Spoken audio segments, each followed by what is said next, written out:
गौरव रघुवंशी बोलिए। ठीक है सर, कम नहीं हो, ठीक है संजय की बात करते हैं। बोलिए। आ रही हूं अभिषेक राय। चलिए, गौरव रघुवंशी तक शायद हमारी आवाज नहीं पहुंच पा रही है। बोलिए अभिषेक जी। देखिए, हमारे बड़े भाई को मैं यही बात समझा रहा हूं कि जब ये सत्ता में थे तो इन्होंने कितने, जब विपक्ष में थे तो इन्होंने क्या क्या मांग करी थी, और ये आज अब अभी उस बात से क्यों मुंह कर रहे हैं। इनका क्या कहता है, अटॉर्नी जनरल सुप्रीम कोर्ट में हलफनामा डालता है और ये बाकी जगह कहते हैं कि नहीं साहब, हम तो इक्वालिटी, सबका साथ सबका विकास करेंगे। आप मुझे बता दीजिए इसमें हर्ष क्या है। एक हर्ष तो ये नहीं बता पा रहे कि बैकफायर करेगा। वोट बैंक की राजनीति हम कर रहे हैं कि आप कर रहे हैं। अगर कभी भी किसी से, जैसे अभी विजय भाई ने कहा कि 1931 का वो हुआ, और ये जो पैरवी कर रहे हैं सारे दल, जो भी जातिगत जनगणना कि उनके ऊपर बैकफायर करेगा, तो हम बैकफायर से अगर हम नहीं डर रहे हैं तो आपको इतना डर क्यों हो रहा है। आप जनता की भलाई के काम करने के लिए सरकार चुनी जाती है, आप कराइए ना काम, क्या दिक्कत है किसी को। बोलिए।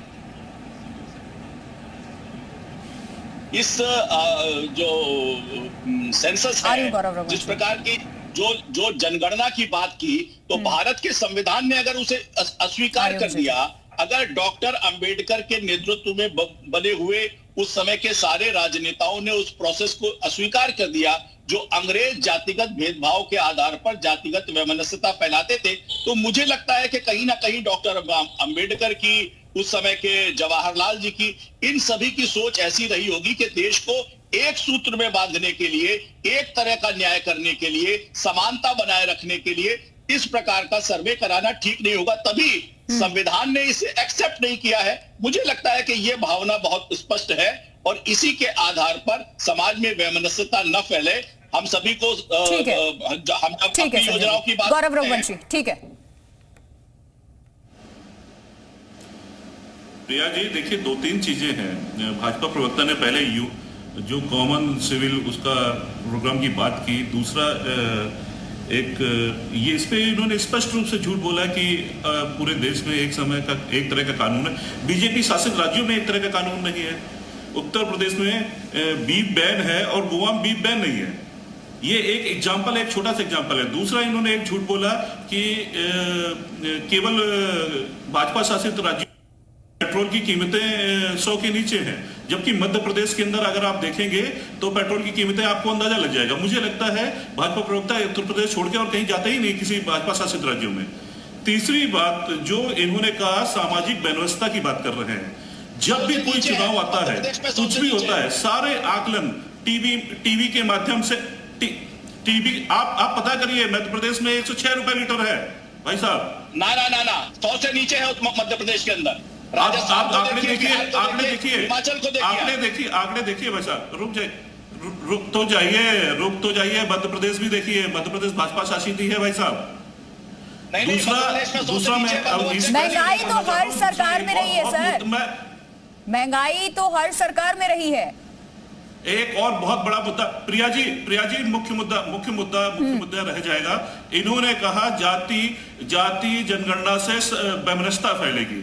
मैं इस चैनल के माध्यम से यह कहना चाहता हूं, जब भी कोई चुनाव आता है, सारी राजनीतिक पार्टियां जाति आधार पे, जाति समीकरण बनाकर उसी आधार पे कैंडिडेट तय करती हैं। आप भी तो करते हैं सर। मीडिया जो चौथा स्तंभ है इस भारतवर्ष का, चौथा नहीं, सब करते हैं। मैं वही कह रहा हूं प्रिया जी, जिस तरह का ये आप ही लोग इससे ऊपर नहीं उठ पाए कि वैमनस्यता फैलेगी, इसको स्वीकार क्यों नहीं करते हैं कि नहीं। प्रिया जी, आप लोग नहीं, इसमें सभी शामिल हैं, सभी दल शामिल हैं। मैं एक दल को नहीं इंगित कर रहा हूं, लेकिन जो ये कहा जाता है कि इससे सामाजिक व्यवस्था फैलेगी, ये आप देखिए कि जब भी कोई भी आंकड़ा प्रस्तुत किया जाता है समाचार चैनलों के माध्यम से, समाचार पत्रों के माध्यम से, उसमें जाति को प्रमुखता दी जाती है। और हर उसमें जो भी आप सर्वे करते हैं, कुछ भी करते हैं, सर्वे के आधार पर जातियों का आधार बनाया जाता है, टिकट को जाति का आधार बनाया जाता है। और आज बीजेपी प्रवक्ता ये कह रहे हैं कि सामाजिक व्यवस्था फैलेगी इससे। ये किस तरह के दो अर्थी बातें करते हैं। अंबेडकर जी ने स्वीकार किया ना, उन्होंने संविधान में क्या स्वीकार किया? गोवा में अलग कानून है, उत्तर प्रदेश में अलग कानून है, दोनों जगह भाजपा सरकार है। आप अंबेडकर के बनाए हुए संविधान के विरोध में जा रहे हैं ना। आप अंबेडकर के जो नीति निर्देशक तत्व है, नहीं भाई साहब, नहीं, आप बताइए, आप बताइए ना। नहीं, आप ये समझिए, डॉक्टर अम्बेडकर ने स्वीकार नहीं किया। अरे नहीं, आप बताइए। संजय चौधरी जी, क्या आज तक नहीं अम्बेडकर जी मत करिए संजय जी। आज तक क्या संविधान में संशोधन नहीं हुआ समय के अनुसार?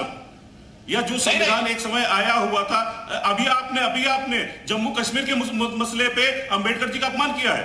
जो अम्बेडकर जी लेके गए जम्मू कश्मीर के लिए, उसको आपने परिवर्तित करके अम्बेडकर जी का अपमान किया है। धारा 370 अम्बेडकर की इच्छा के अनुरूप ही अम्बेडकर जी का उन्होंने कहा था अस्थायी, उन्होंने कहा था इट इज अ टेम्परेरी। तो ये प्रावधान क्यों था संविधान? नहीं टेम्परेरी कहा ना अम्बेडकर जी ने। तो आप ये बताइए, अम्बेडकर जी ने उसे स्थायी नहीं कहा, स्थायी नहीं कहा अम्बेडकर जी ने धारा 370 को। और इक्वल सिविल कोड की बात डॉक्टर अम्बेडकर करते हैं, राज्य के नीति निर्देशक तत्वों में रखते हैं।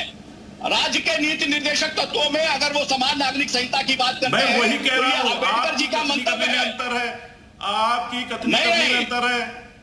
आपकी कथनी करने में अंतर है। गोवा में अलग कानून है, उत्तर प्रदेश में अलग कानून है, अब दोनों जगह भाजपा शासन है। भैया वो तो जब गोवा शामिल हुआ तो अम्बेडकर जी थे, संजय जी, अम्बेडकर जी थे, अम्बेडकर ने एक्सेप्ट किया उसको। आप देखिए अम्बेडकर के समय ही गोवा आया ना संजय जी, गोवा अम्बेडकर के समय ही आया। चलिए, आप लोगों के आरोप प्रत्यारोप खत्म ही नहीं होंगे। गोवा अम्बेडकर के समय ही आया और अम्बेडकर ही संविधान की बात करते हैं, इक्वल सिविल कोड की बात करते हैं। आज गोवा में भाजपा शासन होने के बाद बीफ बिक रहा है। आज गोवा में भाजपा शासन होने के बाद बीफ बिक रहा है कि नहीं बिक रहा है? हाँ या ना में जवाब दीजिए। नहीं, जो वहां की स्थिति है वो उस समय भी वैसी थी, और जहां के लोगों की आवश्यकता है आपने बैन किया कि नहीं किया? हम निर्णय कर रहे हैं। हाँ किया है हमने। मणिपुर में बीफ बिक रहा है कि नहीं बिक रहा? पूरे मणिपुर में गाय का मांस बिकता है कि नहीं बिकता? गोवा में बिकता है? अरे गौरव रघुवंशी, कहाँ चले गए आप? कहाँ चले गए आप? विजय उपाध्याय जी, मैं प्रिया जी, इनकी कथनी करनी बनता है। मैं ये केवल सिद्ध करना चाहता हूं। आप इनको शांत कराइए, बोलिए। देखिए, ऐसा है कि मंडल आयोग ने जो अपनी पिछड़ों को तय करने के लिए जो पैरामीटर बनाए थे, कुल 11 पैरामीटर थे। उसमें जो शैक्षिक आधार उन्होंने लिया था कि कौन लोग पिछड़े हैं, कौन सी जातियां पिछड़ी हैं, उसमें एक था कि ऐसे जातियां जिनके बच्चों का ड्रॉप आउट ज्यादा हो और जो 15 साल की उम्र तक स्कूल नहीं जा रहे हैं। तो अगर स्कूल नहीं जा रहे हैं तो उनका एवरेज कितना हो? 25%, यानी टोटल जो ऐसे तो सर फिर हर जाति में है ना, जिस चीज की ये मांग समाजवादी पार्टी कर रही है, हर जाति में ये सिचुएशन है। मैं बता रहा हूँ, नहीं, मैं ये कह रहा हूँ कि समाजवादी पार्टी के प्रवक्ता कह रहे हैं कि जिसकी जितनी संख्या होगी उस हिसाब से उसकी भागीदारी होगी, आरक्षण मिलेगा। तो जिनके पास कम आबादी है, ऐसे पिछड़े और दलित लोग, कमजोर लोग, वंचित लोग, उनका क्या होगा?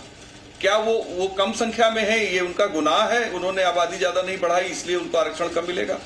दूसरी बात, जो पैरामीटर थे आज वो पैरामीटर खत्म हो गए। मैं ये कह रहा हूं कि बच्चे ज्यादा पढ़ रहे हैं, साक्षरता दर उत्तर प्रदेश की 76% है, और जो पानी की सुविधा, जिनको आधा किलोमीटर दूर जाना हो, कम से कम उनको पिछड़ा माना जाएगा। कच्चे घर में रहने वाले, तो गांव में कच्चे घर अब बिल्कुल बहुत कम संख्या में रह गए हैं। इसी के साथ उनकी एवरेज जो वेल्थ होनी चाहिए वो 25% हो, यानी अगर सालाना पर कैपिटा इनकम 1 लाख रुपए है तो उनकी 25,000 रुपए होनी चाहिए। तो वो सारे पैरामीटर तो खत्म हो चुके हैं, क्योंकि अब आर्थिक विकास लोगों का काफी हो चुका है। अब बात इसकी है कि मंडल आयोग की सिफारिशों को आरक्षण तक ही क्यों लागू किया गया, उसके बाद की जो सुविधाएं थी वो क्यों नहीं दी गई? इसमें भी कभी बहस होनी चाहिए। बिल्कुल ठीक है कि मंडल ने क्या सिर्फ आरक्षण की सिफारिश की थी या